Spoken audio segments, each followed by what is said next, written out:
So you call 911 for a medical emergency and an ambulance responds. In the city of Portland, those vehicles are called a medical crisis unit, or MedCu, which came about just in the 1970s. Yeah, and before that, other modes of transportation would be tapped for the task, and they usually were not equipped with emergency medical care. So MedCu is marking a major milestone, and our Leanne Stapleton has a look at their evolution in our state. Good morning. Good morning, Lee and Sharon.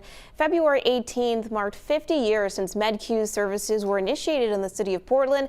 In that time, it's gone through some changes, from being operated under various city departments to directly being a part of the fire department. The one constant is the people who go through the rigors of training to become an emergency medical technician, or EMT. I sat down with some MedCu alum to hear what led them to join, their experiences along the way, and how emergency medicine has changed right before their eyes. These guys were the elite medics, and I wanted to work with them. Those elite medics Heidi Cody is referring to are the people that work on medical crisis units in the city of Portland. Cody, along with Dennis Swan, John Koistra, and Sean Donahue, all answered that call. Cody joined that elite team in 2000. From a young age, that's what I wanted to do, and that's what I set out to do. That's where she stayed for the next 10 years. It's been great to see how far we've come with training, education, and advancements in medicine so that we could actually make a difference. But when did MedCu actually hit the road in the city of Portland? Well, a federal grant in 1975 provided MedCus to assist the fire department with an increase in emergency calls. Emergency medicine, as we see it now with ambulances in the field, was really just starting at that time. So MedCu, from the beginning, was on the cutting edge. Fast forward to 1997, MedCu and the fire department merged to become one. Donahue joined 10 years after that in 2007. It was a snowy day, and yeah, we worked on MedCu 3. My first 24-hour shift ever on an ambulance was with Heidi. Almost 20 years later, Donahue's not only the service head of the MedCu EMS unit, but he's also got a keen interest in the past. He was able to shed some light on how medical calls were answered in Portland before MedCu. At one point, the Portland Police Department ran an ambulance that was horse-drawn. At one point, very commonly across the country, EMS was provided by funeral homes because they had hearses and the vehicle could carry people. I would have thought, what do they know that I don't know, right? You're going to put me in the back of a hearse? Okay. Where are you guys taking me? Because I'm planning on going to the hospital. Koistra joined MedCu in 1990. This was after a stint working with Maine Medical Center after high school and taking EMT classes. Honestly, my first reason for coming into EMS was more out of fascination, about itself, and not really a grander vision of, oh, I'm going to help people per se.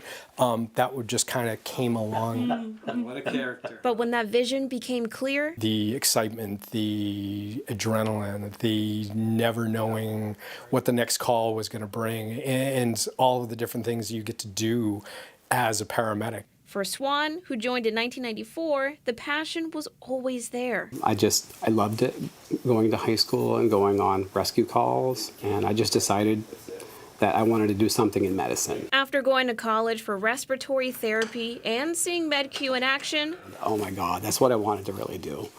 That was like my heart, I would sit and watch them go by and say, someday I'll work for MedCu.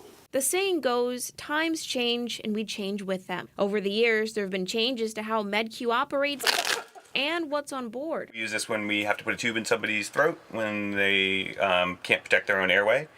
This one's the same exact device, but as you can see, this one has a cool video screen on it that allows us to actually see what's going on inside. One of the most significant changes, as silly as it might sound, is quite literally the stretcher, and the equipment that we have.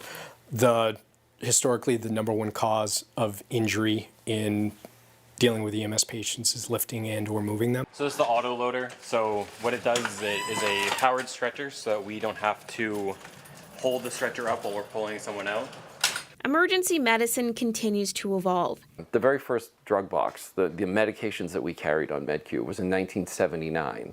There were only 4. We have about 35 medicines in our drug box now. And besides MedCus being like emergency rooms on wheels, the evolution and response to cardiac arrest and CPR was a topic all agreed has come a long way. if you have someone doing compressions for a long period of time, they get fatigued and they might start slowing down or not going the proper depth. This machine is pretty much infallible and just runs and runs. Your chances of surviving cardiac arrest in this city are pretty good nowadays. You know, we can be with you within 3 or 4 minutes and hopefully starting good CPR and providing defibrillation immediately. Yeah. So I was very inspired by the MedCu paramedics that I was working with, and that's where the culture lives on in me. Donahue has gone from mentee to mentor. Hopefully now at this point, the youngest providers here are in some way learning from me. Helping to shape the next chapter of MedCu EMTs. PFD now has 6 MedCus at stations around the city. It also has an EMS operations fly car that is staffed by a paramedic supervisor. So collectively, the fleet responded to almost 15,000 calls in 2024. In the studio, Leanne Stapleton, News Center, Maine.